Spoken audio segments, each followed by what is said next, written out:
It's been a decade since America's word was law. When Washington spoke, the world listened. But that world is disappearing fast. India, a nation of 1.4 billion people and the world's biggest democracy, just looked America in the eye and said no. Not with anger, not with drama, just no. And the reaction? Pure fury from the West. But this isn't just about one country defying another. This is about the end of an era where one nation controlled everyone else's choices. Look, economic pressure is just another word for control. That's what most people miss. It's not about right or wrong. It's not about helping anyone. It's about power. For decades, America used its economic muscle like a club. Step out of line, get hit. Trade with someone we don't like. Face consequences. Make a deal we don't approve of. Watch your economy suffer. And for a long time, that worked perfectly. After the Second World War, America was untouchable. Strongest military, biggest economy, most advanced technology. So when they said jump, countries asked how high. They had to. The global financial system ran through American banks. International trade happened in American dollars. Even information flowed through American channels. They basically owned the operating system that ran the world. But here's what changed. That system is breaking down. It's like trying to use a flip phone in the age of smartphones. The world moved on, but the strategy didn't. You've got major economies now that don't need American approval to survive. Countries like India, China, Brazil building their own systems, new partnerships, different currencies, alternative trade routes. Every time America pulls out the economic punishment playbook, they push these nations to innovate faster. It's like trying to plug a hole in a boat while the whole hull is cracking. The water keeps finding new ways in. Now here's where India comes in. Washington had a plan. They expected India to play by the rules, buy energy from approved suppliers, avoid deals with countries America didn't like, follow the script that worked for 50 years. But India said something different. They said, this benefits our people, so we're doing it. Not as an insult, not as a challenge, just as a fact. That's not rebellion, that's independence, and there's a huge difference. The West still thinks economic pressure works like a magic wand. Wave it around, and countries change their behavior. But the magic is gone, the wand is broken, because the rest of the world has options now. They're building their own wands. And what you're seeing isn't countries going crazy, it's countries waking up. Nations are realizing they don't have to choose between their own interests and American approval. They can just choose their own interests. And every time the West threatens punishment, they lose a little more influence. It's like crying wolf. Eventually people stop listening. India isn't trying to start a war. They're just refusing to be told what to do. That's massive because when one big country breaks free from the system, others notice. That's how change happens. Not with explosions, but with quiet decisions that add up over time. So, yeah, the economic pressure game is dead. It's outdated, clunky, and India just proved it doesn't work anymore. For the longest time, people saw India as the quiet giant. Huge population, ancient culture, growing economy, but politically careful. The world expected India to sit politely in the corner, make money, avoid controversy, and never rock the boat. For decades, India played that role. Not because they were weak, but because they were patient. Those days are over. Today's India isn't asking for permission. Under current leadership, there's been a complete mindset shift. And it's not about making enemies or causing trouble. It's about respect. India is saying, we're not here to serve your agenda. We're not your junior partner. We're not a piece in your game. We're a sovereign nation with our own priorities. This isn't anti-Western hatred. It's not some crusade against democracy. This is what maturity looks like in international relations. You don't live your life based on what your neighbors want. Neither should a billion-person democracy. You can see this everywhere now. India buys weapons from America and oil from Russia. They join military partnerships with Japan while doing business with China. They invest in Silicon Valley and build their own tech industry at home. They work with NASA and launch their own space missions. They're not picking sides. They're picking what works. That kind of independence makes old powers nervous. For decades, global politics was simple. You're either with us or against us. Pick a team and stick with it. But India is saying, no thanks, we're on our own team. We don't need to be managed. And that's hard for empires to accept when the colony becomes the competitor. But India isn't flexing just to show off. This is calculated strength, not random chaos. It's quiet power. No threats, no drama, just consistent action. Defending territory, building infrastructure, growing the economy, expanding influence. That's what real strength looks like, not noise, results. If the West thought they could pressure India into falling back in line, they were wrong. India doesn't need to shout to be heard anymore. Their actions speak louder than words. They don't follow scripts written in foreign capitals. They write their own. That's why this moment matters. When the quiet giant starts speaking clearly, the whole world pays attention. The American president is furious. And honestly, it's not just about energy deals. It's about something much bigger, the collapse of American control over global decision-making. And India just proved it's happening faster than anyone expected. America operates on a simple idea. Pressure equals compliance. You apply economic force, people bend, you threaten consequences, countries back down, you show your strength, and the world falls in line. That's the playbook that worked for generations. And to be fair, it did work. America was the center of everything. If Washington wanted something, most countries delivered. Not out of love, but out of necessity. There was no other game in town. But the game changed, and America's leadership doesn't like what they see. When India refused to stop buying discounted energy, America saw it as betrayal. From their point of view, allies should obey orders. America invests in your economy, buys your products, gives you respect on the world stage, and in return, you do what they say. Simple transaction. But India didn't blink. They kept making deals that benefited Indian citizens, even when Western media called it wrong. Even when other governments threatened consequences, India kept trading. Why? Because it made sense for India. That's what sovereign countries do. They act in their own interests first. But to American leadership, that looked like defiance, so they hit back with what they know best. Trade penalties, higher tariffs on Indian goods, and hints of more punishment to come, financial pressure, diplomatic isolation, whatever it takes. It was a warning shot, a message that said, obey or suffer. But here's the problem. It didn't work. India didn't apologize. They didn't retreat. They stood firm. And that's why the fury is so intense, not because India disobeyed, but because American threats don't scare rising powers anymore. This is becoming a pattern. The tools that once gave America total control are getting dull. Trade wars, financial pressure, diplomatic threats. These weapons are losing their power, especially against countries like India that are economically strong, politically confident, and no longer desperate for American approval. The anger you're seeing is the emotional response to a bigger truth. The era of one superpower calling all the shots is ending. And American leadership, which still sees power in black and white terms, winner versus loser, loyal versus rebellious, can't process that reality. India's rise isn't rebellion, it's evolution. A country that spent decades being careful is finally stepping into its full power. And the fact that they're doing it without asking permission first, that's what's driving Washington crazy. The real problem isn't with India. The real problem is that the system that made America untouchable is fading.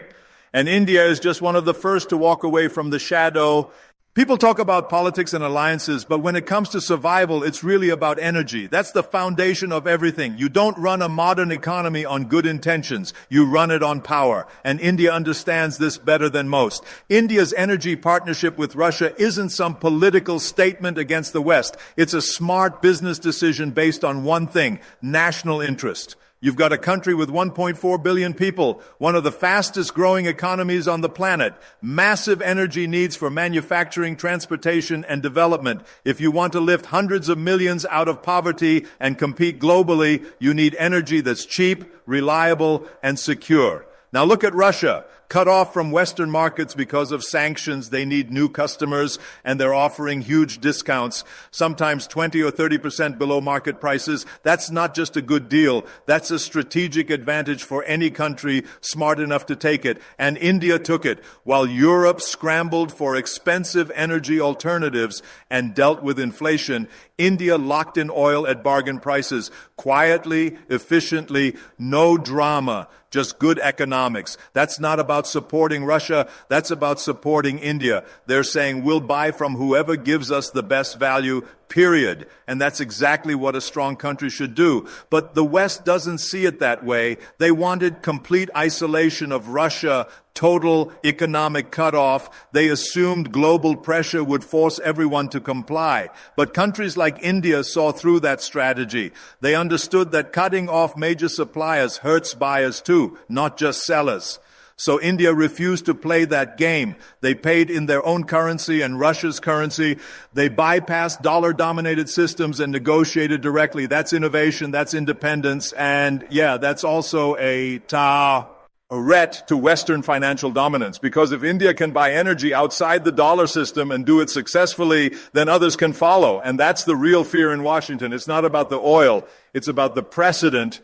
What India is building is a new model, one where smart economics beats political pressure, where national interest trumps foreign approval, where energy is treated as a tool for growth, not a weapon for control. This is what real strategy looks like. It's not about loyalty to foreign powers. It's about long-term thinking for your own people. India isn't picking sides in someone else's conflict. They're picking a path for their own future, and that future runs on affordable energy, smart partnerships, and economic security, not lectures from across the ocean. The fundamental mistake Washington made wasn't about oil prices or trade deals. It was about psychology. They assumed India would cave under pressure, that they'd act like a subordinate in a system designed by and for Western powers. That assumption, that outdated 20th century thinking, is crashing in real time. For decades, American foreign policy worked through influence, economic influence, military influence, cultural influence. Washington got so used to setting global rules that they forgot to check if anyone still wanted to play by them. They believed countries like India would always need approval, that they'd trade independence for access, sovereignty for investment, autonomy for inclusion in Western systems. But India isn't interested in being managed anymore. This isn't the 1990s. India isn't struggling to find its place. It has a place. It earned it. Fifth largest economy on earth. Soon to be third, largest democracy in history, nuclear power, space power, technology power. They don't need a seat at someone else's table. They're building their own table. And Washington missed that completely. They thought the threat of economic punishment would scare India away from independent decision-making. They thought diplomatic pressure and media criticism would force compliance. But all that did was show how. Little America understands the new India. India didn't panic. They didn't lash out. They didn't even respond emotionally. They just kept moving forward, quietly, confidently, precisely. Because this isn't about confrontation. It's about conviction. India's leadership made it crystal clear. National interest comes first, always. And that means deciding who to trade with, who to partner with, and how to handle global politics without needing anyone's permission. Here's where the miscalculation gets even bigger. Washington assumed their influence would last forever, that economic dominance was permanent. But in a world with multiple centers of power, no single country holds that kind of leverage anymore. Trade patterns can shift. Partnerships can evolve. Technology can spread power faster than any government can control it. And India understands they're playing the long game. This isn't rebellion, it's evolution. When America reacts with threats and punishment instead of respect and dialogue, they show their own insecurity. They reveal that they still think power works top-down, one direction only. But India doesn't operate that way. They don't need to overthrow the West. They just need to stand up for themselves. And that's exactly what they're doing. So yes, Washington miscalculated badly. They expected obedience and got independence. They wanted control and got competition. And the harder they push, the more they prove how much the world has already changed. India isn't stepping out of line. They're stepping into their own power. And the real question now isn't whether India will comply. It's whether the West can adapt to a world where they don't give all the orders. Most people still don't get how much India has changed. That's the biggest mistake. They're thinking about old India, the developing country, the outsourcing destination, the place where labor was cheap. But that picture is completely wrong now. What we're seeing isn't India rising, it's India already risen. Quietly, strategically, systematically. India is the 5th largest economy in the world. Soon it'll be 3rd, behind only America and China. But the number matters less than the trajectory. India is accelerating, powered by infrastructure, innovation, and internal confidence. Look at the data. Over 7% economic growth year after year. Population with a median age around 28, more than 800 million internet users, one of the biggest consumer markets on the planet. And now with artificial intelligence, semiconductors, renewable energy, and space technology, India is moving from consumer to creator, from being the back office to being the brain center. And here's the key difference. India isn't copying anyone. They're not trying to become the next America or the next China. They're building something uniquely their own. Democratic, decentralized, rooted in their own cultural identity. That's what makes it so powerful. You can't compete with authenticity. You can't outscale a billion minds that believe in their own future. Politically, India has mastered the art of strategic balance. They maintain relationships with Russia, cooperate with America, trade with Europe, work with the Middle East, and still build their own capabilities at home. That's not confusion, that's sophistication. That's the kind of quiet power most Western analysts don't know how to measure. And the West is starting to notice, some with admiration, others with concern. Because when you have a country that's not only growing fast, but also refusing to be controlled, that changes everything. It's not hostile, just independent. But in a world used to dependency, independence looks like defiance. India doesn't want to dominate the world. That's what makes them different. They just want to be left alone to lead themselves, to build, to grow, to innovate on their own terms. And that's a revolutionary idea in a system built on influence, intervention, and control. The real measure of power isn't how loud you are. It's how much weight your silence carries. And India's silence lately has been deafening. They don't respond to every criticism. They don't justify every decision. They just act and let the results speak. And the results are speaking volumes. India is landing spacecraft on the moon. They're building the world's largest digital infrastructure. They're exporting vaccines, software, satellites, and clean energy. They're feeding over 1 billion people and educating hundreds of millions. This isn't potential anymore. This is performance. So when people you say India is rising, they're already behind the curve. India isn't on the runway anymore. They're already in the air. For a long time, the world operated on one big illusion, that one country, one currency, one system could run the entire planet. That illusion is dead. We're not moving toward a world with multiple power centers. We're already living in it. America isn't collapsing. Let's be clear about that. But their monopoly on global influence is gone forever. And the sooner world leaders accept this reality, the better prepared they'll be for what comes next. Because what we're witnessing is a complete rebalancing of global power, not based on ideology or military alliances, but on capability, independence, and strategic value. And India isn't just part of that shift. They're leading it. You've got America, still powerful, still innovative, but more internally divided than ever. You've got China, fast and organized, but increasingly distrusted globally. Then you have India, the world's largest democracy, young, dynamic, and not tied to anyone's playbook.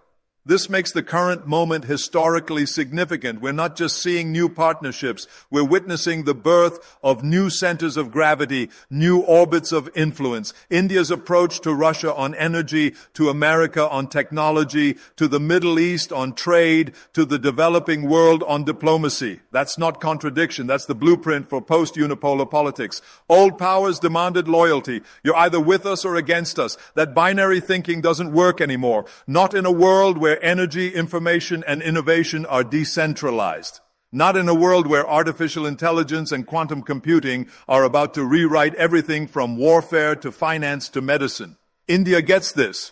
That's why they don't sign onto every Western narrative. That's why they buy discounted energy when it helps their people. That's why they build technology at home while partnering globally. That's why they sit at tables with both Washington and Moscow. Because power in the new world isn't about domination. It's about options. The more choices you have, the more leverage you hold. And India has options, not just in foreign policy, but in manufacturing, energy, defense, space technology. They can pivot, they can partner, and most importantly, they can say no. In diplomacy, that's the ultimate form of strength. The West still sees the world through an outdated lens.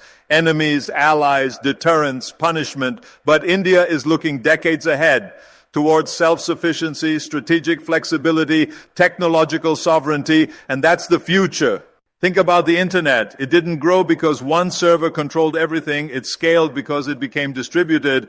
Nodes everywhere, constantly adapting, sharing, evolving. The same thing is happening geopolitically now. Countries are becoming nodes of power, influence, and development. That's how we future-proof the world. Yeah, the old powers are nervous. When power multiplies, control fades. You can't predict every outcome anymore. You can't write all the rules unilaterally.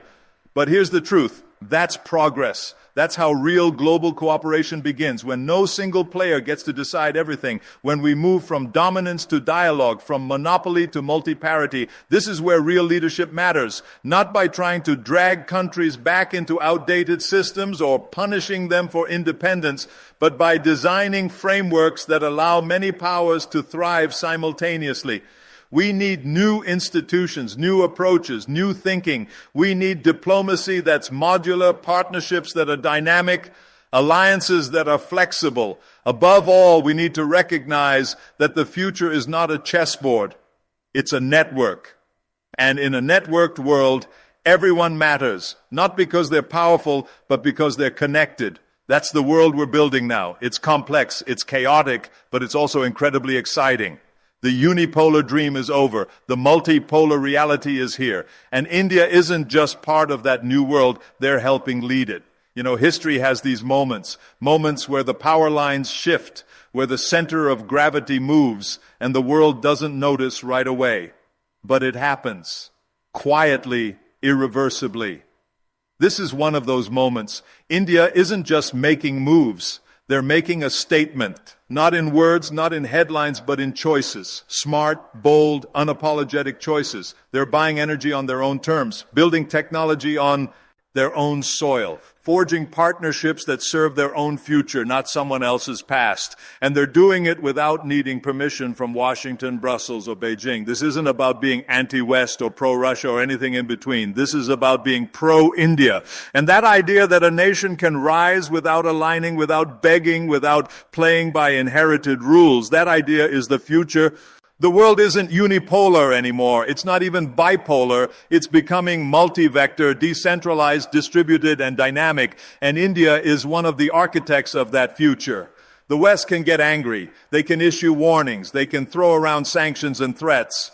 But here's the truth. Washington hasn't fully accepted yet. The era of control is over. You can't bully 1.4 billion people into submission. You can't tariff away sovereignty. You can't sanction independence out of existence. India is playing the long game. They're not reacting emotionally. They're calculating, building, thinking generationally, not just politically. And that's what real power looks like now. It's not about dominance. It's about resilience. It's not about obedience. It's about self-mastery. It's not about fear. It's about vision. India has that vision, and they're no longer afraid to act on it. So yeah, American leadership might be furious. The West might be frustrated. But India is just getting started.